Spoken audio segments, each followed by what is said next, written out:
didn't get the 8th year. He still got 7x7, but that says to me that guy really wanted to be a Ranger. And, that's a good sign. You're not dragging someone to play for you because you're throwing the biggest offer out there. You're getting a guy that honestly wants to play for you. Look, they weren't willing to make the same gamble contract-wise on Miller that Carolina was, as we said. So if you're not going to do that, it's best to move on. I actually really thought that Drury had a really good start to the offseason.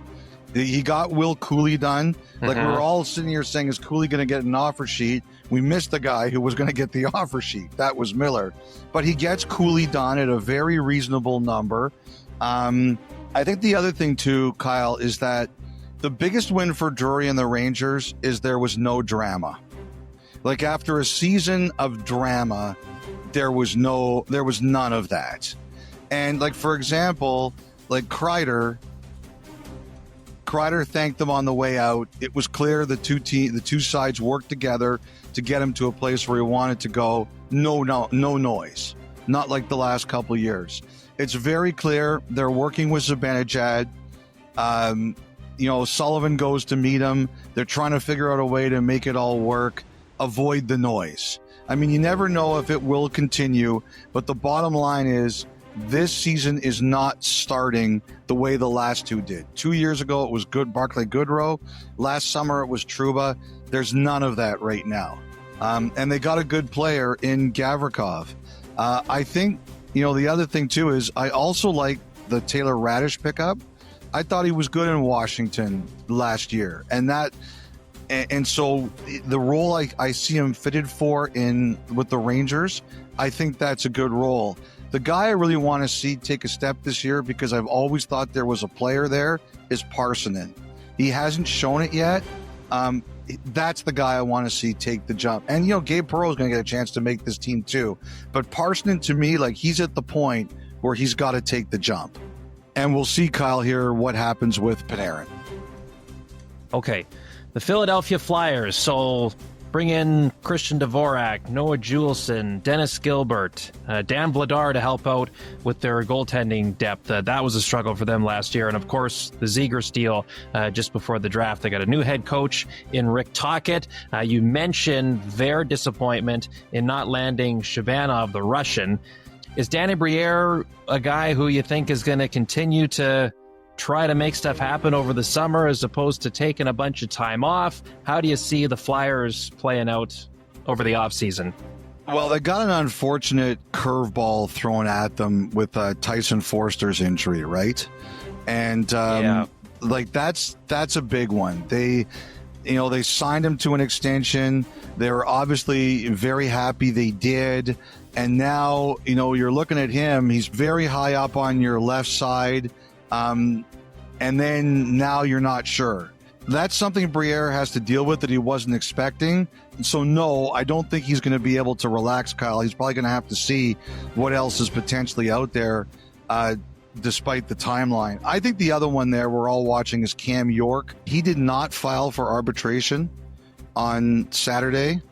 Again, the Flyers could take him to arbitration on Sunday. They have the option.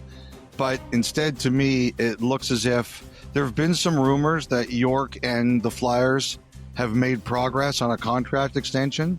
So the fact he doesn't file just at least makes me wonder if there's something there and the two sides didn't see the need. We'll find out.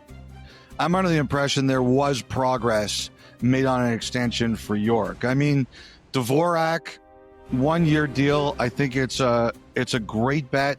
Vladar, absolutely. I think it strengthens them in goal. Vladar Ersson is better than they had last year. And, to me, Zegras is a good bet. I'm interested to see him and Tocchet. I have no doubt that occasionally things will happen where the two of them sort of make crazy eyes at each other. But I think it's important to note that Greg Cronin, who was really demanding on his players, went out of his way to praise Zegras last year and say, you know what, this guy, we asked a lot of this guy and he tried to deliver it. And that's not a small thing. It will be a powerful motivator for him to show the Ducks that they were wrong about him. And if I'm Philadelphia, I'm doing everything I can to make sure that happens. Because these kinds of talents, they don't become available all the time. So it's in your best interest to maximize it. I would love to see Zegras and Mishkov spend some time together and see what they can cook up. That could be a lot of fun to watch. And of course, good buddy Jamie Drysdale back together again, right? It's a good situation for him. No question, right it's a good situation for him. Absolutely. That injury for Forster, one thing I wonder if it does, Kyle, does it give Martone, their first-round draft pick, a chance to make the lineup? Now, Martone's a right-hand shot, but I saw some quotes online where he said he can play left wing. So, he's not your savior or anything like that, but when he was available, the Islanders called Philly and said, we'll give you our 2 picks for 6, because, they wanted Higgins. And Philly's like, we're not even listening. We're taking Martone. So if he has any kind of camp, I wonder if Philly looks and says, okay, maybe you get the shot at that spot that is open because of Forster's injury first. Yeah, I remember Jet Lushenko had a great training camp a year ago and got a handful of games in with the Flyers before being sent back to the Ontario Hockey League. But maybe that's Porter Martone getting the chance right out of the gate this fall. That's a great point. Okay, the Pittsburgh Penguins, the one team in the East that are firmly in sell and rebuild mode. Team in the league. You think? Chicago, they're not going down. They're at least stable, trying to go up. Okay, all right. Yes. Yeah. So we're watching now for Raquel and Rust. I've heard Raquel would prefer to stay in Pittsburgh. It's just that it's not his call. I've heard he's not averse to staying, but ultimately Dubas will make that decision. Rust has a lot of loyalty to the Penguins. I've heard there's a ton of interest in him. Again, it's up to, does Dubas get his price? Erik Karlsson, the bonus is paid. His actual cash is really down. We'll see. A couple teams I wondered about were Florida, no. Dallas, I don't know that I see it, but those were a couple I wondered about. Jari, does anyone look there? And I know everybody always asks about Crosby, and we talked the last pod about the rumors at the draft.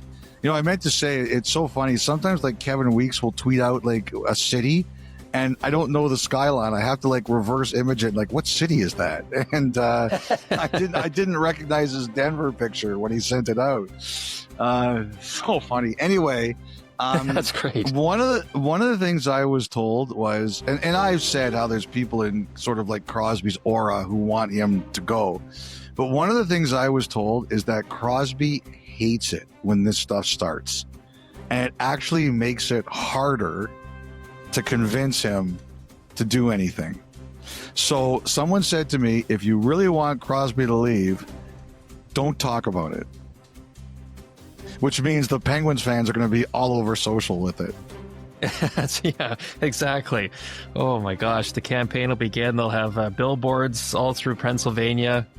Is this it for Sid? Where's Crosby being traded to? They'll take out ads back in Nova Scotia. All they can to make sure none of this actually comes to fruition. That's fantastic. By the way, the other thing too is Gavin McKenna. We always talk about McKenna, the top pick, and I always say people don't want to use their offer sheet first rounder on a draft where Gavin McKenna is available. I had a couple of people tell me you should start mentioning Keaton Verhoff in the same breath as McKenna. That he played in Victoria last year, the Western Hockey League. He's going to the NCAA this year. But I had a few people say that, yes, McKenna is a stud, but this kid's going to be a stud too. Yeah. He came, I wouldn't say out of nowhere, but just all of a sudden launched onto the scene. And what a hit for the Royals, losing him and Cole Rezhny to the NCAA starting next year. So, with the way the Penguins are going, they could very much, depending on how much Sid has to say about it, very much be a team in the conversation for one of those two players come a little under a year from now. The Washington Capitals, Elliot. So they signed Martin Fehervary to a 7-year deal. Alex Ovechkin going into the final year of his contract. What are your thoughts on the Caps? It was funny watching Chris Patrick speak to the media the other day.